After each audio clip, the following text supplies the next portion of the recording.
नमस्कार दोस्तों, स्वागत है आपका हमारे चैनल में। आज हम पढ़ेंगे अरेस्ट के बारे में, गिरफ्तारी, जो कि सीआरपीसी के अध्याय 5 में रखी गई है। तो दोस्तों देखते हैं कि अरेस्ट कैसे होता है। तो दोस्तों आज हम अरेस्ट में देखेंगे, गिरफ्तारी में देखेंगे कि गिरफ्तारी क्या होती है, गिरफ्तारी कौन कर सकता है, पुलिस द्वारा गिरफ्तारी के वारंट के बिना गिरफ्तार कैसे कर सकती है, कोई प्राइवेट व्यक्ति कैसे गिरफ्तार कर सकता है, मजिस्ट्रेट के द्वारा गिरफ्तारी कैसे हो सकती है, तथा सशरक्षक बलों द्वारा गिरफ्तारी कैसे होती है, जो सेना होती है उनके द्वारा गिरफ्तारी कैसे होती है। तो दोस्तों सबसे पहले आप ये जान लीजिए कि गिरफ्तारी का मतलब क्या होता है। तो दोस्तों गिरफ्तारी का बेसिकली अर्थ होता है किसी आरोपी को पकड़ना, हिरासत में लेना या कानूनी प्रक्रिया के द्वारा जिस व्यक्ति को अपराध के आरोप में पकड़ा गया है उसे पुलिस अपने कानूनी अधिकार में लेना गिरफ्तारी कहलाता है। जब किसी व्यक्ति को अपराध का आरोप लगता है तो पुलिस या कानूनी अधिकारी उसे गिरफ्तार करने का आदेश प्राप्त करते हैं मजिस्ट्रेट के द्वारा, और फिर एक वारंट इशू होता है। उस वारंट के पश्चात जो व्यक्ति को गिरफ्तार करने की पूरी कार्यवाही होती है वह गिरफ्तारी कहलाती है, तथा गिरफ्तार करने के बाद ही व्यक्ति पर मुकदमा चलता है, इसलिए गिरफ्तारी बहुत मोस्ट इंपॉर्टेंट रिलेवेंट रहती है। इसके बाद जब हम देखते हैं कि मुकदमेबाजी की प्रेषित किया जाता है, तब न्यायिक प्रक्रिया के द्वारा उसमें सबूत और गवाहों की आवश्यकता होती है, और उसके बाद अगर ये साबित होता है कि उसने अपराध किया है तो उसे न्यायिक सजा मिलती है, और अगर ऐसा लगता है कि अपराध नहीं किया है या साबित हो जाता है तब उस व्यक्ति को निर्दोष रिहा कर दिया जाता है। तो दोस्तों अब हम देखेंगे कि पुलिस बिना वारंट के कब गिरफ्तार करती है। तो दोस्तों किसी भी व्यक्ति को वारंट के बिना गिरफ्तार किया जा सकता है। पुलिस को यह अधिकार है कि वह बिना वारंट के गिरफ्तार कर सकती है, परंतु इसमें कुछ शर्तें हैं जो कि धारा 41 में बताई गई है। वारंट क्या होता है दोस्तों कि वारंट एक ऐसी चीज होती है जो मजिस्ट्रेट द्वारा जारी किया जाता है। मजिस्ट्रेट गिरफ्तारी की वारंट तब जारी करता है जब किसी व्यक्ति पर ऐसा आरोप प्रतिरूप होता है कि व्यक्ति ने कोई संज्ञेय अपराध किया है या असंज्ञेय अपराध किया है। दोनों ही स्थिति में मजिस्ट्रेट वारंट जारी करता है और वारंट के जरिए ही व्यक्ति को गिरफ्तार किया जाता है। परंतु कुछ ऐसी स्थितियां होती है जिनमें अपराधी को अगर जल्दी से जल्दी गिरफ्तार नहीं किया गया तो वह अपराधी भाग सकता है, या ऐसी स्थिति उत्पन्न हो सकती है कि गिरफ्तारी ना हो सके। तो दोस्तों ऐसी स्थिति में पुलिस जल्दी गिरफ्तार करती है और बिना वारंट के गिरफ्तार करती है। तो दोस्तों कुछ शर्तें बताई गई है धारा 41 में, तो वही शर्तें मैं आपको बताऊंगा। तो दोस्तों पुलिस की उपस्थिति में यदि कोई संज्ञेय अपराध करता है, तो दोस्तों ऐसा कोई अपराध जो हत्या हो सकती है, चोरी हो सकती है, बलात्कार हो सकता है, इस प्रकार के अपराधों को संज्ञेय अपराधों की श्रेणी में रखा जाता है। ये ऐसे अपराध होते हैं जो 7 वर्ष से अधिक का कारावास या 7 वर्ष तक का कारावास की सजा निर्धारित करते हैं। ऐसे अपराधों को संज्ञेय अपराध कहते हैं। तो किसी व्यक्ति पर अगर इस प्रकार का कोई आरोप लगता है कि उसने संगीन अपराध किया है तो पुलिस उसे गिरफ्तार कर सकती है, और अगर उपस्थिति में करती है तो उसी समय गिरफ्तार कर सकती है। पुलिस को सूचना मिलती है या ऐसी शिकायत प्राप्त होती है कि किसी व्यक्ति ने ऐसा अपराध किया है जो 7 वर्ष से अधिक का कारावास या जुर्माने के साथ या जुर्माने के बिना है, तो उसे दंडनीय हो सकता है। अगर ऐसा आभास भी होता है तब भी पुलिस उसे गिरफ्तार कर पाएगी। लेकिन इसमें शर्त एक लगेगी कि इत्तीला की जो जानकारी है वो विश्वास करने का कारण होना चाहिए कि उसे 7 वर्ष तक की सजा होगी। अर्थात दोस्तों अगर ऐसा पुलिस को आभास होता है कि 7 वर्ष तक की सजा या कारावास इसमें हो सकता है, व्यक्ति ने ऐसा अपराध किया है, परंतु इसमें शर्त के साथ है कि जिसने इत्तीला दी है कि प्रस्तुत व्यक्ति ने अपराध किया है, तो उस जानकारी पे आपको ये विश्वास होना चाहिए कि अपराधी को 7 वर्ष का कारावास हो सकेगा। दोस्तों तीसरी शर्त यह रहेगी कि पुलिस अधिकारी को यह विश्वास हो कि उसे गिरफ्तार नहीं किया गया तो वह एक और अपराध अंजाम कर देगा। तो ऐसा दूसरा अपराध की शंका होने पर भी पुलिस अधिकारी गिरफ्तार कर सकती है। कभी कभी ऐसा होता है कि अपराधी को लेट पकड़ने से वह गवाहों के प्रति या कुछ ही ऐसे गतिविधियां कर देता है जिससे कोई दूसरा अपराध भी कारित हो जाता है, तो इसलिए उसे उस समय ही गिरफ्तार कर लिया जाएगा। और पुलिस अधिकारी तब भी गिरफ्तार कर पाएगा जब अन्वेषण या अर्थात इन्वेस्टिगेशन की प्रक्रिया जब करना असंभव हो जाए। अर्थात कुछ अपराध ऐसे होते हैं जिनमें इन्वेस्टिगेशन करना बहुत मुश्किल होता है, तब अपराधी से गिरफ्तार करके ये कार्यवाही करवाई जाती है कि अपराध किस प्रकार से घटित हुआ है। यदि ऐसी शंका है कि आरोपी व्यक्ति गिरफ्तार नहीं किया गया तो साक्ष्यों और सबूतों में छेड़छाड़ करेगा या गवाहों को खरीदने या बरगलाने की कोशिश करेगा।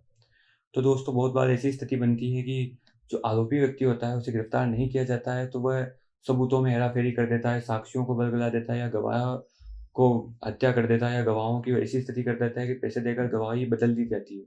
तो ऐसी स्थिति को अगर पुलिस को शंका है तब भी उसे गिरफ्तार किया जा सकेगा। न्यायालय में उपस्थिति सुनिश्चित करने के लिए भी गिरफ्तारी की जाती है। बहुत बार ऐसी स्थिति होती है कि व्यक्ति न्यायालय में उपस्थित नहीं होता है और उसने कोई संज्ञेय या असंज्ञेय अपराध किया है और ऐसी स्थिति में अगर वह न्यायालय में प्रस्तुत नहीं होता है, तब न्यायालय गिरफ्तारी का आदेश भी दे सकती है। और अगर कोई संगीन अपराध है और पुलिस को लगता है कि यह उपस्थित नहीं होगा, तब भी उसे गिरफ्तार किया जा सकता है। वह अपराधी स्वयं उद्घोषणा करता है, पुलिस अधिकारी उसे भी गिरफ्तार कर सकेगा, क्योंकि जो अपराधी स्वयं ही बताता है कि मैंने मर्डर किया है, हत्या की है या कोई ऐसा ऑफेंस किया है जो कि दंडनीय है, तो उसे भी पुलिस अधिकारी गिरफ्तार कर पाएगा। चोरी की संपत्ति जिस व्यक्ति के पास प्राप्त होती है, उस व्यक्ति को भी पुलिस गिरफ्तार कर सकती है, क्योंकि चोरी की संपत्ति का प्रिजम्पशन जो अपना लॉ चलता है, उसमें यह माना जाता है अगर किसी के पास चोरी की संपत्ति मिली है, तो ऐसा पहले ही माना जाएगा कि वो चोरी उसी व्यक्ति ने की है। तो दोस्तों, इसलिए पुलिस उसे पहले ही गिरफ्तार कर लेती है। अब हम नियम 9 पढ़ेंगे। उसमें यह बताया गया है कि जो पुलिस अधिकारी होता है, अगर उसके विधिपूर्ण कार्य में अगर कोई बाधा करता है, तब भी उसे गिरफ्तार किया जाएगा। अर्थात ऐसा होता है, अगर उदाहरण के ज़रिए अगर मैं समझाऊँ आपको, तो ऐसा होता है कि अगर कोई पुलिस अधिकारी किसी व्यक्ति को गिरफ्तार करने के लिए जाता है और उसी गिरफ्तारी के बीच में अगर कोई व्यक्ति दखल-अंदाज़ी करता है, तो ऐसी दखल-अंदाज़ी कतई बर्दाश्त नहीं होगी। पुलिस अधिकारी उस दखल-अंदाज़ी करने वाले व्यक्ति को भी गिरफ्तार कर सकेगी। यदि कोई अपराधी सशस्त्र बलों द्वारा पकड़ा गया भगोड़ा व्यक्ति, अर्थात पाकिस्तान बॉर्डर पे या अपने भारत के बॉर्डर पे अगर कोई व्यक्ति ऐसा भगोड़ा है या पाकिस्तान की तरफ से कोई गुप्तचर आया हुआ है और उसे अगर कोई पकड़ लेता है, सेना अपनी पकड़ लेती है और सेना के पास से अगर वो भाग जाता है, तो पुलिस अधिकारी ऐसे व्यक्ति को भी पकड़ पाएगी। यदि ऐसा कोई अपराधी है जो सिद्ध दोषी है, जिन्हें शर्तों पर छोड़ा गया था लेकिन वो फिर भी उन शर्तों को भंग करता है और फिर अगर पुलिस को ऐसा लगता है कि अब अगर इसे नहीं पकड़ा गया तो ये और अपराध करेगा, तो उसे वापस गिरफ्तार किया जाता है। सिद्ध दोषी का मतलब होता है कि उस पर अपराध सिद्ध हो चुका है, लेकिन वो जमानत पे छूटा हुआ है या उसे किसी शर्तों पर उसे छोड़ा गया है। ऐसी शर्तों पर उसे छोड़ा जाने के बाद वापस पकड़ा जा सकेगा। यदि कोई अपराधी पुलिस की विधिपूर्ण अभिरक्षा में है, अर्थात यह विधिपूर्ण अभिरक्षा कई प्रकार की होती है। कई विधिपूर्ण अभिरक्षा तो गवाहों को मिलती है, कई विधिपूर्ण अभिरक्षा किसी व्यक्ति को मिलती है। ऐसी अभिरक्षा तब मिलती है या तो किसी व्यक्ति ने बहुत बड़ा अपराध किया हो या उसकी सुरक्षा खतरे में हो। इन दोनों ही स्थिति में व्यक्ति को वापस से गिरफ्तार कर सकेंगे पुलिस अधिकारी। एक अंतिम जो नियम है वह है दोस्तों, प्रत्यर्पण संधि के तहत इसे बनाया गया है। अगर कोई व्यक्ति ऐसा अपराध करता है जो भारत में दंडनीय है लेकिन विदेशों में दंडनीय नहीं है, तब भी उसे गिरफ्तार किया जा सकेगा। हो सकता है कोई व्यक्ति विदेश में अपराध कर गया है और भारत में उस अपराध की सज़ा अगर है, तो उसे गिरफ्तार किया जाएगा और ये प्रत्यर्पण संधि के द्वारा इस नियम को ऐड किया गया है। तो दोस्तों, निम्न शर्तों में से अगर कोई भी कारण गिरफ्तारी का नहीं बनता है या ऐसी स्थिति रहती है कि पुलिस अधिकारी गिरफ्तार न करने का कारण लेखबद्ध कर देते हैं, तो उन्हें यह भी बताना होगा कि गिरफ्तार क्यों नहीं किया गया। अर्थात यदि कोई व्यक्ति उससे ऐसी उम्मीद की जाती है कि वह गिरफ्तारी करने की उसे आवश्यकता नहीं है, वह इस प्रकार का कोई भी अपराध नहीं कर सकता है, ऐसा पुलिस को लगता है और हो सकता है उसे 7 वर्ष से अधिक का कारावास के दंडनीय हो, ऐसा हो उसका अपराध ऐसी प्रकृति का हो। परंतु अगर पुलिस वाले को लगता है कि गिरफ्तारी की कोई आवश्यकता नहीं है, तो पुलिस अधिकारी उसे 41A की एक एप्लीकेशन देता है। उसमें लिखित में जानकारी रहती है कि व्यक्ति को क्यों गिरफ्तार नहीं किया गया और उसे एक नोटिस दिया जाता है। जिस व्यक्ति को यह एप्लीकेशन दी जाती है, आवेदन दिया जाता है, उस व्यक्ति को एक नोटिस भी दिया जाता है कि जब भी आपको यह सूचना प्राप्त होगी, तब आपको जब भी अधिकारी जहाँ भी उपस्थित होने के लिए कहेंगे, तब आपको उपस्थित होना होगा। यदि ऐसी सूचना जारी की जाती है, तो उसे फिर गिरफ्तार नहीं किया जाता है और यदि जिस व्यक्ति के लिए ऐसी सूचना जारी की गई है, उससे एक बंध पत्र लिखाया जाता है दोस्तों। बंध पत्र ऐसी स्थिति होती है जिसमें एक अमाउंट या एक संपत्ति निश्चित की जाती है कि अगर आप ये नियमों का पालन नहीं करते हो, तो आपकी ये संपत्ति या ये पैसे जब्त कर लिए जाएँगे। तो दोस्तों, जहाँ भी उपस्थित होने को बोला जाएगा, आपको वहाँ उपस्थित होना पड़ेगा और यह गिरफ्तारी से बचाता है आपको यह नियम। तो इसका पालन करते हुए आपको गिरफ्तार नहीं किया जाएगा। तो दोस्तों, अगर पुलिस अधिकारी को बाद में अगर ऐसा प्रतीत होता है, जब मामला चलता है आगे और ऐसा प्रतीत होता है कि व्यक्ति पर आरोप सिद्ध हो रहे हैं और व्यक्ति ने ऐसा आरोप किया है और हो सकता है अब वह व्यक्ति भागने की कोशिश करे, क्योंकि अब उसे गिरफ्तार किया जा सकता है इस शंका से। तो जब भी पुलिस वालों को ऐसा लग जाता है कि यह व्यक्ति अब अदालत में प्रस्तुत नहीं होगा या अब नियमों का पालन नहीं करेगा, ऐसी शंका होने पर पुलिस गिरफ्तार कर पाएगी। परंतु यदि वह व्यक्ति पूरी तरह से नियमों का पालन कर रहा है, मजिस्ट्रेट के सामने प्रस्तुत भी हो रहा है, तो उसे गिरफ्तार नहीं किया जा सकेगा जब तक कि मजिस्ट्रेट आदेश ना दे दे। तो दोस्तों ये हुआ कि जो पुलिस बिना वारंट के गिरफ्तार करती है या वारंट के साथ गिरफ्तार करती है, ये वह गिरफ्तारियाँ पूर्ण हुई। अब दोस्तों हम देखेंगे कि असंज्ञेय अपराध में गिरफ्तारी कैसे होती है। तो दोस्तों असंज्ञेय अपराध में ये वो अपराध होता है जिसमें जब तक कोई वारंट इशू नहीं होता है तब तक तो गिरफ्तार नहीं कर सकते। लेकिन कोई ऐसी स्थिति होती है जब वारंट जारी नहीं होता है और असंज्ञेय अपराध में भी सामान्य पूछताछ या पुलिस निगरानी करती है, परंतु जो व्यक्ति होते हैं वो अपना नाम और पता बताने से मना कर देते हैं। तब ऐसी स्थिति में पुलिस नाम और पता ना बताने के कारण उन्हें गिरफ्तार करती है। ये असंज्ञेय और संज्ञेय अपराध दोनों में किया जा सकता है। तो दोस्तों ऐसी स्थिति में जब व्यक्ति को गिरफ्तार किया जाता है तब उसे नाम और पता जब तक ना बता दे तब तक गिरफ्तार रखा जाता है। परंतु व्यक्ति ये निर्धारित कर चुका है कि वह नाम और पता नहीं बताएगा, तब उसे 24 घंटे से ज़्यादा उसे हिरासत में नहीं रखा जाता है। उसे न्यायालय में प्रस्तुत किया जाता है तथा न्यायालय यह निर्धारित करता है कि व्यक्ति को गिरफ्तार किया जाना चाहिए या रखा जाना चाहिए या कस्टडी में रखा जाना चाहिए या छोड़ देना चाहिए।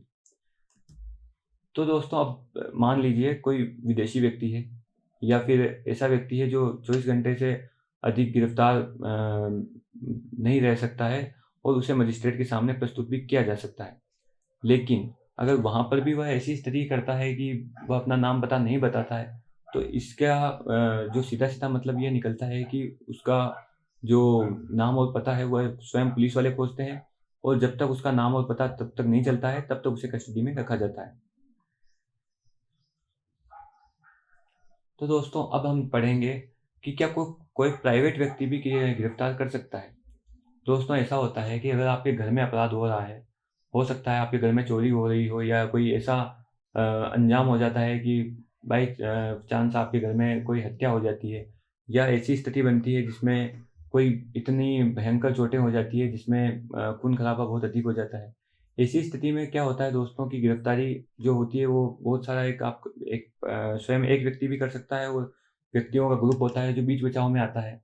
तो एक व्यक्ति को आप जो अपराधी है उसे भी और किसी को भी आप शांत कराने के उद्देश्य से गिरफ्तार कर सकते हैं और यदि उस व्यक्ति ने अपराध किया है, तो आप उस व्यक्ति को पुलिस को सौंप सकते हैं। तो जो गिरफ्तारी का अगर आप विचार करें तो इसमें कोई आपका दोष नहीं है। आप उसे पूरे न्यायिक अधिकार के साथ आप गिरफ्तार कर सकते हैं। यह आपका न्यायिक अधिकार है कि उस व्यक्ति को गिरफ्तार करना आपके लिए एक अधिकार के तौर पर है, इसमें आपको कोई संदेह नहीं करना चाहिए। उदाहरण के तौर पर अगर आप देखें कि आपके सामने कोई चोरी कर रहा है, हत्या कर रहा है या रेप कर रहा है।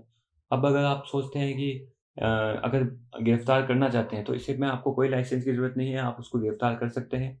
परंतु गिरफ्तारी की सूचना आपको निकटतम पुलिस स्टेशन में देनी होगी और जब भी अगर आपके कोई निकट में पुलिस स्टेशन है, तो आपको वहाँ पर जाकर पुलिस को वह अपराधी को सौंपना होगा। आप अपने पास उस अपराधी को नहीं रख सकते हैं। यह काम पुलिस का है, तो वह आपको सौंपने का कार्य आपका रहता है, आप पुलिस को सौंप सकते हैं अपराधी को। तो दोस्तों अब जब आपने गिरफ्तार कर लिया और पुलिस को आप अपराधी को दे रहे हैं, तो अब पुलिस क्या करेगी? तो दोस्तों पुलिस उस व्यक्ति को पुनः गिरफ्तार करेगी और व्यक्ति से पूछेगी कि आपने क्या अपराध किया है और आपसे भी पूछेगी कि क्या अपराध किया है। और यदि ऐसा पाया जाता है कि व्यक्ति ने जो अपराध किया है वह संज्ञेय अपराध है और या ऐसा पाया जाता है कि व्यक्ति ने जो अपराध किया है वह असंज्ञेय अपराध है, तो ऐसी स्थिति में दोस्तों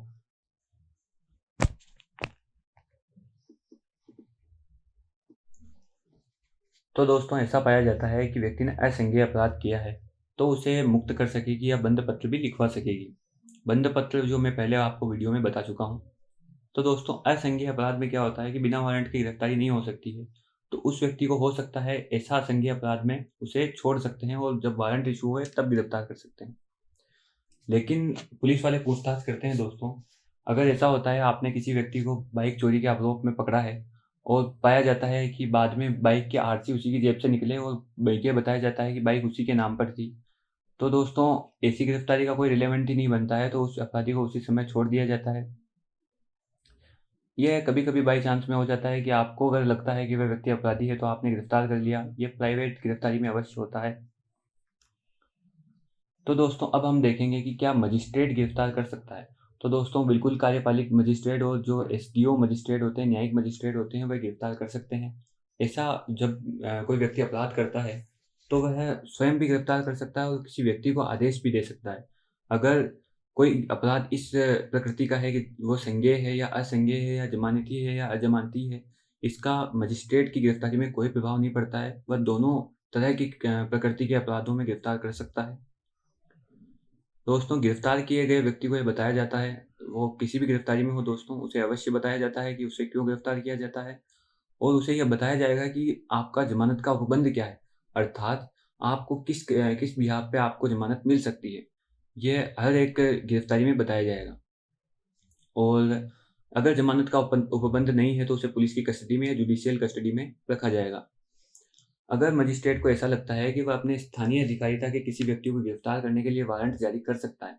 ऐसा होता है दोस्तों कि अगर मजिस्ट्रेट जब वारंट जारी करता है, लेकिन अगर मजिस्ट्रेट को किसी व्यक्ति के बारे में पता है कि यह व्यक्ति अपराधी है और ऐसी जानकारी क्या है कि हमेशा एफआईआर के द्वारा जानकारी नहीं मिलती है, कभी-कभी मजिस्ट्रेट को अन्य व्यक्तियों के माध्यम से जानकारी मिलती है कि प्रस्तुत व्यक्ति ने अपराध किया है।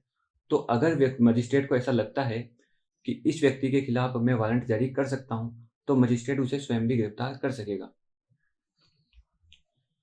तो दोस्तों, अब हम पढ़ेंगे गिरफ्तारी से छूट। तो दोस्तों, ऐसा होता है कि जब कभी ऐसा जो एक प्रावधान बनाया गया है कि गिरफ्तारी से छूट इसलिए बनाया गया है क्योंकि जो हमारी सेना है या सशस्त्र बल हैं, उनमें बहुत बार ऐसी स्थिति बन जाती है दोस्तों कि उनसे अपराध हो ही जाता है। क्योंकि अगर सरकार ने कर्फ्यू का ऑर्डर जारी किया है और कर्फ्यू के ऑर्डर में कोई भीड़ लगाकर आंदोलन करता है, तो सशस्त्र बलों को मजबूरन वहाँ पर लाठीचार्ज करना पड़ता है या एक भीड़ को खाली कराने के लिए, उस नियम का पालन करवाने के लिए कोई न कोई एक्टिविटी करनी पड़ती है। ऐसी स्थिति में दोस्तों सशस्त्र बलों द्वारा कोई गंभीर चोट कारित हो जाती है या किसी व्यक्ति की कोई ऐसी हानि हो जाती है जो पूर्ति योग्य नहीं है या अपराध के अंदर परिभाषित हो सकती है। परंतु ऐसा कोई भी अपराध किया गया सशस्त्र बलों द्वारा माफ़ी योग्य होता है, अगर वो अपने पद पर रहते हुए कोई कार्य करते हैं।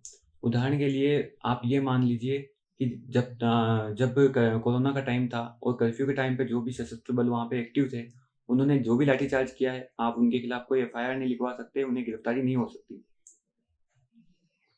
तो दोस्तों, अगर ऐसी स्थिति बनती है कि कोई गंभीर मामला है और गिरफ्तार करना पड़ेगा, तो ऐसे जो सशस्त्र बल होते हैं उन्हें गिरफ्तार करने के लिए अगर वह केंद्र सरकार द्वारा लागू किए गए हैं, तो केंद्र सरकार की परमिशन ली जाएगी और यदि वह राज्य सरकार द्वारा नियुक्त किए गए हैं, तो राज्य सरकार की परमिशन ली जाएगी, आज्ञा ली जाएगी।